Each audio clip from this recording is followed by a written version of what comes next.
హిందూ బంధువులందరికీ జై శ్రీరామ్. జర్ర కొంచెం ఈ వీడియో చూడండి ఒకసారి. ఉన్నప్పుడు మనం గతి లేక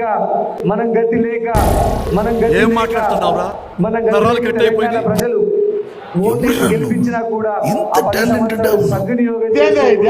దుర్వినియోగం ఆ పార్టీలో నుంచి మన కాంగ్రెస్ పార్టీకి రావడం అంటే మన సొంత ఇంటికి తల్లిగారింటికి వచ్చినట్టే.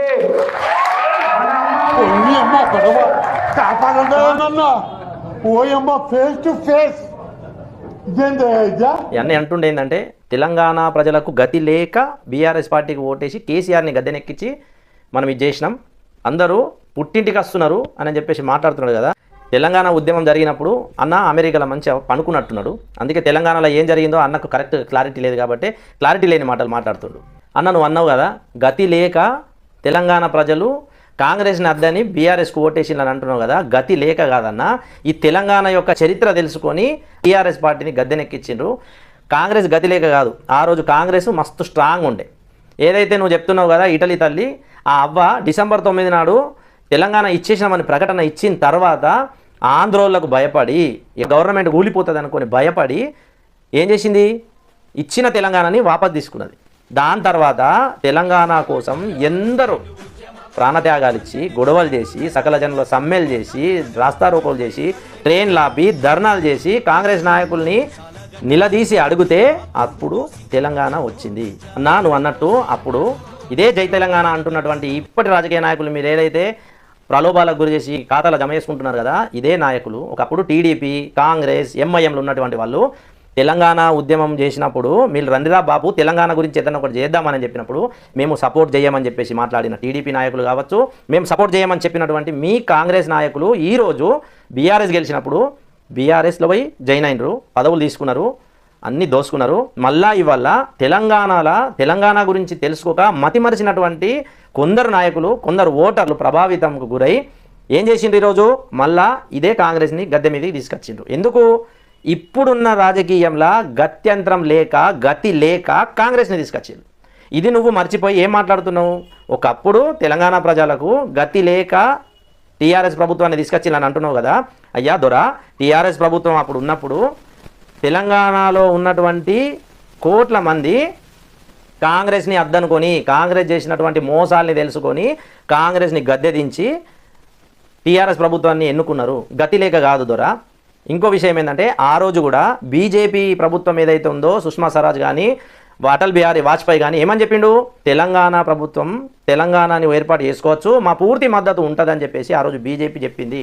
ఇదే సోనియమ్మ తెలంగాణకు వచ్చి తెలంగాణలో 2 సభలు పెట్టి 2 సార్లు తెలంగాణ నుంచి వెళ్ళి కాంగ్రెస్ని గెలిపించుకొని పోయిన తర్వాత ఇదే తెలంగాణని చిన్న చూపు చూసింది.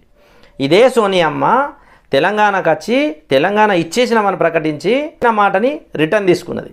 శ్రీకృష్ణ కమిటీ అని చెప్పి ఏదో దొంగ కమిటీ వేసి తెలంగాణని ఇవ్వకుండా ఆపడానికి ట్రై చేసింది.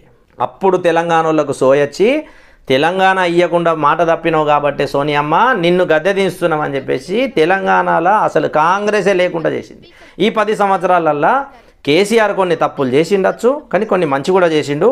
తప్పులే చేసిండని చెప్పనీకి లేదు. కేసీఆర్ చేసిన కొన్ని పనులు నచ్చక ఈరోజు గత్యంతరం లేక కాంగ్రెస్ని గద్దెనెక్కించిండు.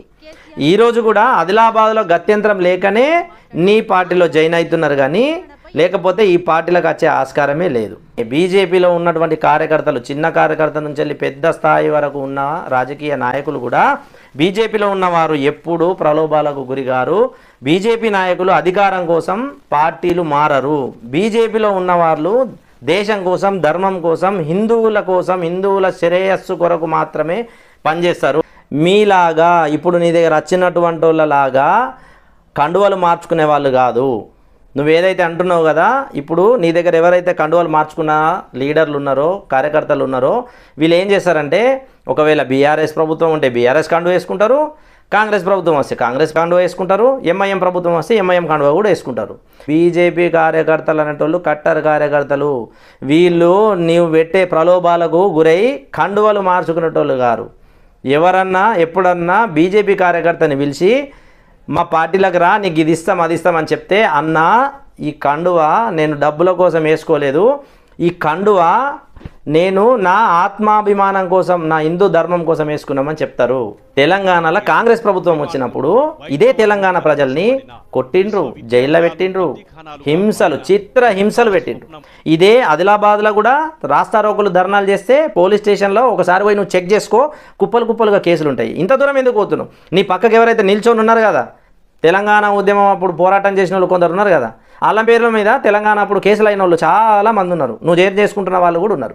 ఇంకో విషయం ఏంది చెప్పాలనా, ఎప్పుడైతే మన చెప్పుకు పెండ అంటుతుందో, పెండను దుడుచుకొని మళ్ళీ చెప్పేసుకుంటాం కదా, సేమ్ ఇంతే జరుగుతున్నది.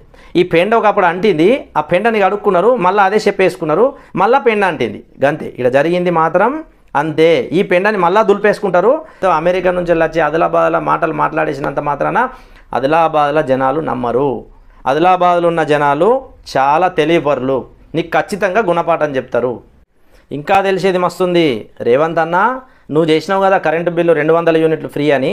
ఎంతమందికి 200 యూనిట్లు కరెంటు బిల్లు ఫ్రీ వస్తుంది? 200 యూనిట్లకు 201 యూనిట్ కొట్టినా మొత్తం టోటల్ బిల్లు కట్టాల్సిందే. అది 200 యూనిట్లు ఇవ్వడం అని అంటే అది. ఇంకో విషయం ఏంటంటే 200 యూనిట్లు ఇస్తున్నట్టున్నావు, కానీ రోజుకి ఆదిలాబాద్లో కరెంటు పోతుంది. గతంలో బీఆర్ఎస్ ప్రభుత్వం ఉన్నప్పుడు కరెంటు పోవడం అని అన్నది పక్కన పెడితే ఇండ్లలో ఉన్న ఇన్వర్టర్లను కూడా పీకేసుకున్నటువంటి రోజులు ఉండే. ఈరోజు ఇన్వర్టర్ షాపులకు పోయి, ఇన్వర్టర్ రిపేర్ చేసే షాపులకు పోయి ఒక్కసారి కనుక్కోండి ఇన్వర్టర్లు ఎట్లా రిపేర్ అవుతున్నాయి, ఎన్నిసార్లు కరెంటు పోతుందో కింద కామెంట్ చేసి పెట్టండి. ఇదే తెలంగాణలో మళ్ళా బీజేపీ వస్తుంది. బీజేపీ గవర్నమెంట్ తెలంగాణలో ఖచ్చితంగా ఫామ్ అవుతుంది. ఈరోజు మీరు చేస్తున్న అరాచకాలు కొంచెం కొంచెం బయటపడతాయి. ఇంకొక వీడియో కూడా చేస్తాను నేను. ఏది మీరు చేసిన కదా 2 లక్షల రుణమాఫీ అని, దానికి ఎన్ని బొక్కలు ఉన్నాయో ఆ బొక్కల్ని కూడా మంచిగా స్క్రీన్ మీద ఇచ్చి మరి ఆ రుణమాఫీ ఎట్లా చేస్తున్నారు, మీరు కూడా ఏం చేయబోతున్నారు, దాని గురించి కూడా నేను వీడియోలు చేస్తాను ఖచ్చితంగా. మరిన్ని నీచపు కాంగ్రెస్ యొక్క నీచపు కార్యక్రమాల గురించి మంచి మంచి వీడియోలు తీస్తా. మంచి మంచి వీడియోలతో మేము ముందర ఉంటా. అట్లనే నా ఛానల్ని సబ్స్క్రైబ్ చేసుకోండి. జై శ్రీరామ్.